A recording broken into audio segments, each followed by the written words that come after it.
रात का समय था। भीमा अकेला जंगल के रास्ते से होता हुआ सुंदर नगर जा रहा था कि उसकी नज़र नीम के एक प्राचीन पेड़ पर पड़ी, जिसकी लंबी लंबी शाखाएं जमीन से टकरा रही थी। उसे देखकर भीमा अपने आप से बोला, अरे चलते चलते मेरे तो पैर ही जवाब दे गए। क्यों ना इस घने नीम के पेड़ के नीचे थोड़ा आराम कर लिया जाए। भीमा उस पेड़ के नीचे बैठने ही वाला था कि तभी उसके कान में एक आवाज टकराई। उसने देखा कि उसी नीम के पेड़ पर एक भयानक सा उल्लू बैठा हुआ है, जो उसे ही घूरे जा रहा था। उस उल्लू ने उससे कहा, मेरा नाम उल्लू है। इस पेड़ के नीचे बैठने से पहले तुझे मेरे एक सवाल का जवाब देना होगा। भीमा ने जब यह देखा कि एक उल्लू एक इंसान की भाषा में बात कर रहा है तो वह घबरा गया। अरे ये क्या देख रहा हूं मैं? अरे भाई, तुम तो एक उल्लू हो, तुम इंसानी भाषा में बात कैसे कर रहे हो? इस बात से तुझे क्या लेना दड़ियल? मेरा एक सवाल है, अगर तुम इसका जवाब दे देते हो तो उसके बदले मैं तुझे सोने चांदी के खजाने का पता बता दूंगा, और अगर तुम मेरे सवाल का जवाब नहीं दे पाए तो मैं तुम्हें यहीं पर पत्थर की मूर्त बना दूंगा। भीमा उस उल्लू की बात सुनकर डर गया। उसने वहां से भागने की कोशिश की, लेकिन वो खुद को वहां से हिला भी नहीं पा रहा था। अरे ओ दड़ियल इंसान, अब तुम यहां से तभी जा पाओगे जब तुम मेरे सवाल का सही सही जवाब दे पाओगे। भीमा अपने डर को काबू करते हुए बोला, ठीक है भाई, पूछो। तो फिर सुनो, सवाल ये है, एक तरफ तुम्हें एक हीरे से भरा हुआ जंगल दिया जाए और वहीं दूसरी तरफ तुम्हें एक दूसरा जंगल दिया जाए जो अंधेरे से भरा है, तो तुम बताओ, इन दोनों जंगलों में से तुम कौन सा जंगल लेना पसंद करोगे? अरे भाई, मैं तो तुम्हें बहुत होशियार उल्लू समझ रहा था। ये सोच रहा था कि पता नहीं तुम कितना कठिन सवाल पूछोगे, पर तुम तो लुल्लू हो, इतना आसान सा सवाल पूछा। अरे जाहिर सी बात है, मैं हीरो से भरा हुआ जंगल लेना पसंद करूंगा। और क्या, अपनी तरह लुल्लू समझा है क्या? भीमा की बातें सुनकर उल्लू की आंखों से अचानक लाल रंग की लेजर निकली और भीमा वहीं खड़ा खड़ा पत्थर का बन गया। अगले दिन सुंदर नगर का राजा विक्रम सिंह अपने महल में बेचैनी से टहल रहा था। उसी समय उनकी रानी वहां आई और उनसे बोली, क्या हुआ जी? आपके चेहरे पे ये चिंता की लकीरें क्यों दिखाई दे रही है? अब तुम्हें क्या बताऊं रूपमती, कल दूसरे राज्य से मेरा एक गुप्तचर कोई संदेश लेकर मेरे पास आने वाला था और वो अभी तक मेरे पास नहीं पहुंचा। तभी राजा विक्रम सिंह का मंत्री दौड़ते हुए राजा विक्रम सिंह के पास पहुंचा। महाराज, महाराज, जिस बात का डर था वही हुआ। पहेलियां मत बुझाओ मंत्री जी, सही सही बताओ, आखिर हुआ क्या है? महाराज, हमारे गुप्तचर भीमा को हमारे राज्य के कुछ नागरिकों ने उसी रास्ते से महल की ओर आते हुए देखा था, जिस रास्ते में वही नीम का घना पेड़ पड़ता है महाराज। यह सुनकर राजा के चेहरे पर चिंता की लकीरें और भी ज्यादा दिखाई देने लगी। मंत्री जी, सभी नगरवासियों को संदेश भिजवा दो कि सभी नगरवासी हमारे महल के सामने इकट्ठा हो जाएं। मैं उन सब के सामने एक जरूरी ऐलान करना चाहता हूँ। दुग दुग दुग दुग दुग, सभी लोग राजा के महल पर पहुंचे।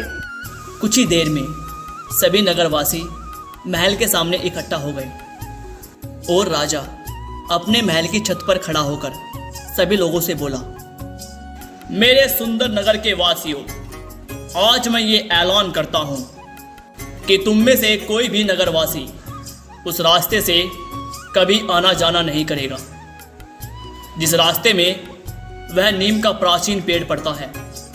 अगर तुम लोगों को वहां से कोई व्यक्ति आता या जाता दिखाई दिया तो तुम्हारा कर्तव्य है कि उसे उधर जाने से रोके और वहां की असलियत बताएं। ठीक है, समझ गए सब लोग? जी जी महाराज, हम सब समझ गए हैं। महाराज की जय, महाराज की जय। इतना कहकर राजा फिर से अपने कमरे में बेचैन सा होकर टहलने लगा कि तभी राजा की पुत्री तारा और उसका पति, जो कि किसी दूसरे राज्य का राजकुमार था, राजकुमार जयदेव, राजा से बोला, उस नीम के पेड़ के बारे में तो तरह तरह की अफवाहें हैं महाराज, मैंने भी सुन रखी हैं। आखिर उस पेड़ का रहस्य क्या है? महाराज, कहते हैं कि उस नीम के पेड़ पर एक भयानक सा उल्लू रहता है जो लोगों से एक अजीबोगरीब सवाल करता है और उसका सही जवाब ना देने पर मासूम और गरीब लोगों को पत्थर का बना देता है। अगर ऐसी बात है महाराज, तो मैं आपके नगर वासियों को उस उल्लू के जादू से मुक्ति दिलाऊंगा। नहीं राजकुमार, ऐसी गलती से भी मत करना। अरे नहीं महाराज, मुझे मत रोको, मैं भी उस उल्लू के सवाल को सुनना चाहता हूँ। तभी राजकुमार की पत्नी तारा राजकुमार से बोली, मैं भी आपके साथ चलूंगी। आप मेरे पिता के राज्य के लिए इतना सब कुछ कर रहे हैं, तो मेरा भी तो कुछ कर्तव्य बनता है। राजकुमार सहदेव अपनी पत्नी तारा को लेकर दोपहर के समय उसी प्राचीन नीम के पेड़ के पास पहुंच जाते हैं। राजकुमार ने देखा कि उस पेड़ के पास एक बहुत ही सुंदर सा तालाब था और तभी राजकुमार को उस तालाब में कुछ पत्थर की मूर्तियां तैरती हुई दिखाई दी। राजकुमार अपनी पत्नी तारा से बोला, मुझे लगता है ये वही निर्दोष मासूम इंसान है जिन्हें पत्थर का बना दिया गया। राजकुमार ने इतना बोला ही था कि तभी राजकुमार के कानों में उसी उल्लू की आवाज टकराई।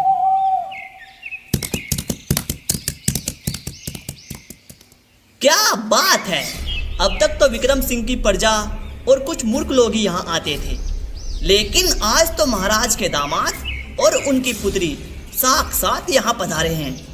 क्या बात है, क्या बात है। मैंने सुना है तुम यहाँ से निकलने वाले यात्रियों से एक अजीबोगरीब सवाल पूछते हो और उसका जवाब सही न देने पर उसे पत्थर का बना देते हो। जी राजकुमार, क्योंकि वो मेरे सवाल का जवाब नहीं दे पाते। अच्छा ठीक है, पूछो, तुम मुझसे भी सवाल पूछो, देखता हूं मैं कैसा सवाल है तुम्हारा।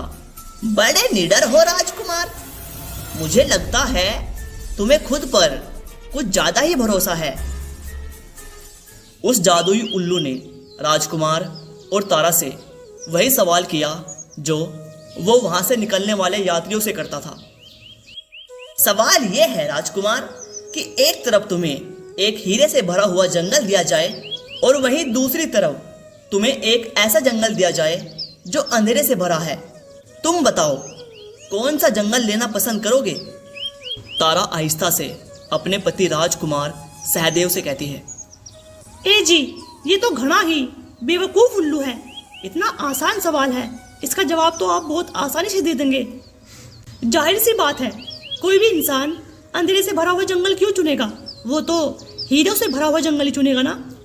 नहीं तारा, इस सवाल के पीछे कोई तो रहस्य है।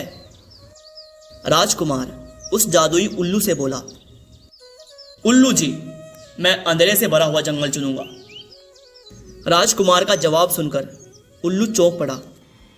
हाँ, तुम पहले इंसान हो जिसने मेरे सवाल का सही जवाब दिया, लेकिन तुम शायद नहीं जानते, इस उत्तर के बदले में तुम्हें उस अंधेरे से भरे हुए जंगल में जाना होगा। मैं तुम्हारी बात का मतलब नहीं समझा। मैं भी जानना चाहता हूं कि उस अंधेरे से भरे हुए जंगल में आखिर है क्या।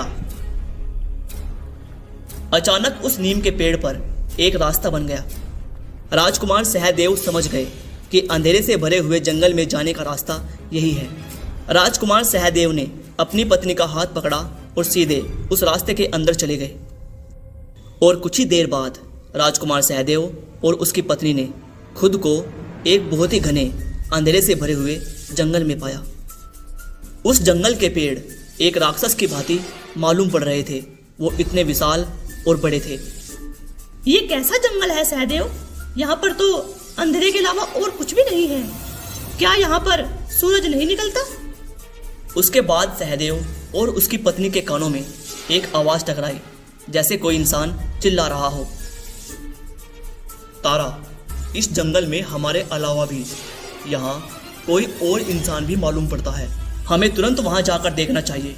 लगता है उन्हें हमारी मदद की जरूरत है। राजकुमार सहदेव अपनी पत्नी के साथ उसी ओर चल दिया जिस ओर से वह आवाजें आ रही थी। कुछ देर बाद वो दोनों एक गुफा के बाहर खड़े थे और गुफा के अंदर जाने वाले गेट पर मोटी मोटी सलाखें लगी हुई थी और उन सलाखों के पीछे बहुत सारे लोग कैद थे। और जैसे ही भीमा की नज़र राजकुमार सहदेव पर पड़ी तो वो उन्हें देखकर चिल्लाने लगा, राजकुमार जयदेव, राजकुमार जयदेव, हमारी मदद कीजिए। मैं भीमा हूँ, मुझे यहाँ से निकालिए। अरे हाँ, तुम तो भीमा हो जिनका आज महाराज बेसब्री से इंतजार कर रहे थे, पर तुम यहाँ फंसे कैसे? उस जादुई उल्लू ने मुझसे एक सवाल पूछा और जैसे ही मैंने उसका जवाब दिया तो खुद को अचानक से इस गुफा में पाया। और यहाँ इस गुफा में मेरी ही तरह बहुत सारे इंसान बंद थे। राजकुमार जयदेव ने जैसे ही अपनी तलवार से उन सलाखों को तोड़ने की कोशिश की, अचानक उन सलाखों में से बिजलियां निकलने लगी, जिनके करंट से राजकुमार सहदेव पीछे की तरफ गिर पड़े। ए जी, आप ठीक तो हैं? अचानक से वह गुफा गायब हो गई और साथ ही साथ वो सारी आवाजें भी। और राजकुमार जयदेव और उनकी पत्नी ने खुद को एक सुंदर से तालाब के किनारे पाया और उसी तालाब के किनारे एक बूढ़ी औरत गुमसुम चुपचाप बैठी हुई थी। उन दोनों को देखकर वह बूढ़ी औरत उदासी भरे लफ्जों में बोली, लगता है तुमने उन सलाखों को तोड़ने की कोशिश की होगी। तुम्हें कैसे पता? उन सलाखों को तोड़ने की जो भी कोशिश करता है वो यहीं पहुंच जाता है। दादी माँ, आखिर इन सब का रहस्य क्या है? कहते हैं बेटा कि एक समय में ये अंधेरे से भरा हुआ जंगल एक बहुत ही सुंदर जंगल हुआ करता था और इस जंगल में एक बहुत ही सुंदर रानी राज करती थी। लेकिन एक दिन एक तांत्रिक इस जंगल में एक बुरे इरादे से आया और उसके जंगल में आते ही सब कुछ खत्म हो गया।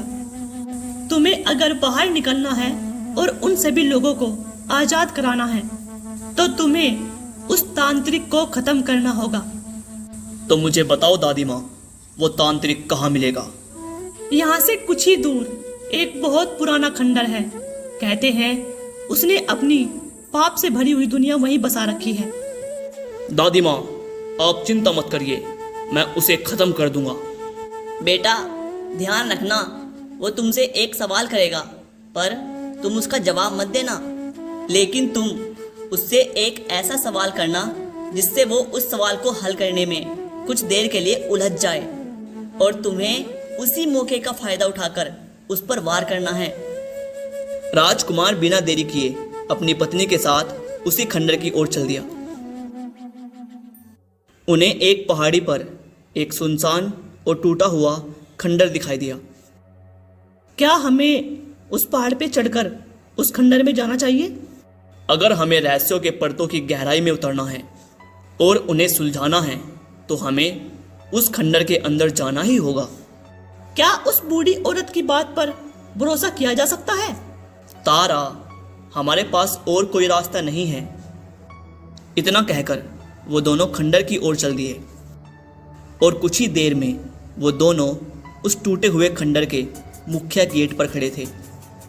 राजकुमार जयदेव और उसकी पत्नी तारा ने जैसे ही दरवाजे के अंदर प्रवेश किया, अचानक दोनों ने अपने आप को एक काल कोठरी के अंदर खड़ा हुआ पाया।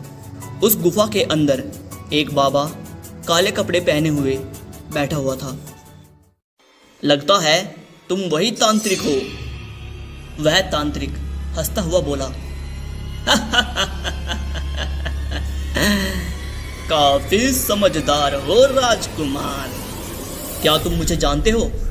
मेरे बेटे, तांत्रिक सब जानता है। मैं तुम्हें इसी समय युद्ध के लिए ललकारता हूं। ठीक है राजकुमार, ठीक है, लेकिन पहले तुम मेरे एक सवाल का जवाब तो दो। अगर तुमने मेरे सवाल का सही जवाब दे दिया तो मैं गुफा में बंद सभी लोगों को छोड़ दूंगा और इस अंधेरे जंगल में सूरज भी निकल आएगा। ठीक है, पूछो अपना सवाल। तो फिर बताओ, इस आकाश में कितने तारे हैं? तांत्रिक का सवाल सुन राजकुमार जयदेव पूरी तरह से चौंक गया और तांत्रिक की ओर बहुत गौर से देखने लगा। और अचानक तांत्रिक बहुत जोर से हंसता हुआ खड़ा हो गया और इसी के साथ राजकुमार की पत्नी वहां से गायब हो गई। मेरी पत्नी कहाँ है? मेरी पत्नी कहाँ चली गई? वहीं उसी गुफा में जहां बाकी के लोग कैद हैं, तुम्हारी पत्नी भी उसी गुफा में कैद हो गई। राजकुमार जयदेव, ये तुम्हारा राज्य नहीं है, ये मेरा राज्य है और यहाँ पर सिर्फ मेरा आदेश चलता है। अगर अपनी पत्नी को बचाना चाहते हो तो मेरे सवाल का सही जवाब दे दो। तांत्रिक ने इतना कहा ही था कि राजकुमार जयदेव ने खुद को खंडर के ऊपर खड़ा हुआ पाया, जहां पर वह तांत्रिक उसे मुस्कुराता हुआ देख रहा था। तुम्हें क्या लगता है कि तांत्रिक को हराना इतना आसान होगा? क्या तुमने देखा नहीं, तुम्हारी पत्नी को मैंने बैठे बैठे गायब कर दिया और तुम्हारी पलक झपकने से पहले ही मैं तुम्हें इस खंडर के ऊपर ले आया। पता है मैं तुम्हें यहाँ क्यों लाया हूँ? ताकि मैं तुम्हें यहाँ से धक्का देकर तुम्हारी जान ले सकूं। तभी राजकुमार जयदेव हंसता हुआ उस तांत्रिक से बोला, तुम दूसरों से बहुत सवाल करते हो, तो क्या तुम मेरे एक सवाल का जवाब दे सकते हो? बोलो बोलो ना, चुप क्यों हो गए? राजकुमार जयदेव की बात सुनकर वह तांत्रिक बुरी तरह चौंक पड़ा। मेरे बस इतना सा कहने पर ही तुम चौंक पड़े? तुम तो एक बहुत बड़े तांत्रिक हो, तो बताओ ना, क्या तुम मेरे एक प्रश्न का उत्तर दे सकते हो? अगर नहीं दे सकते तो इस जंगल को हमेशा के लिए छोड़कर चले क्यों नहीं जाते? बोलो, कुछ तो बोलो। अच्छा, तो ये बात है, तांत्रिक सब जानता है। पूछो, क्या पूछना चाहते हो? तुमने कुछ ही देर पहले गुफा के अंदर मुझसे एक सवाल पूछा था कि आसमान में कितने तारे हैं, और अब मेरा सवाल सुनो। बताओ, मेरे सर पर कितने बाल हैं? तांत्रिक जयदेव के बालों को बहुत गौर से देखने लगा। उसके देखने के ढंग से ऐसा लग रहा था कि जैसे वह जयदेव के बालों को गिनने का प्रयास कर रहा हो और बहुत ही जल्द बालों की गिनती करने में सफल भी होने वाला हो। और अचानक राजकुमार जयदेव ने अपनी तलवार निकालकर उस तांत्रिक पर वार कर दिया। वार करते ही उस तांत्रिक के शरीर ने एक काली चील का रूप ले लिया और वह काली चील मर्त होकर वहीं गिर पड़ी। तभी राजकुमार जयदेव ने देखा कि उस खंडर के ऊपर सूरज निकल आया है और उस अंधेरे से भरे हुए जंगल ने भी एक बहुत सुंदर जंगल का रूप ले लिया। अगले दिन राजकुमार जयदेव ने स्वयं को उसी नीम के पेड़ के नीचे खड़ा हुआ पाया और इसी के साथ तारा और बाकी सभी लोग भी जो उस गुफा के अंदर कैद थे सब आज़ाद हो चुके थे। और कुछ ही देर में वह उल्लू उड़ता हुआ राजकुमार के पास आकर खड़ा हो गया और वह एक सुंदर स्त्री के रूप में परिवर्तित हो गया। तुम्हारा बहुत बहुत धन्यवाद राजकुमार। मुझे पता था कि तुम उस अंधेरे से भरे हुए जंगल को पार करके उस तांत्रिक तक जरूर पहुंच जाओगे। मुझे एक बात समझ नहीं आ रही है कि यहाँ पर एक तालाब बहता था, वो कहाँ पर गया? और दूसरी बात, तुम तो इंसानों को पत्थर बना देती थी, फिर वो सब उस अंधेरे जंगल में जाकर उस गुफा में बंदी कैसे बन जाते थे? यहाँ पर इन लोगों का शरीर पत्थर का बन जाता था और उस अंधेरे जंगल की गुफा में उनकी आत्मा कैद हो जाती थी। तुम्हें जो उस सुंदर तालाब के पास बूढ़ी औरत मिली थी वो मेरी माँ थी। राजकुमार जयदेव उसकी बात सुनकर बुरी तरह चौंक पड़ा। बरसों पहले उस तांत्रिक ने मुझे अपने सवालों में उलझाकर मुझे उल्लू बना दिया और मेरे जंगल पर कब्जा कर लिया। तब से मैं हर यात्री से बस एक ही प्रश्न पूछती थी। मैं जानती थी मेरे प्रश्न का बिल्कुल सही उत्तर वही दे सकता है जिसके दिल में इंसानियत होगी, और वो तुम थे, राजकुमार जयदेव। इतना कहते ही वह सुंदर औरत वहां से गायब हो गई और सुंदर नगर में सब कुछ सही हो गया।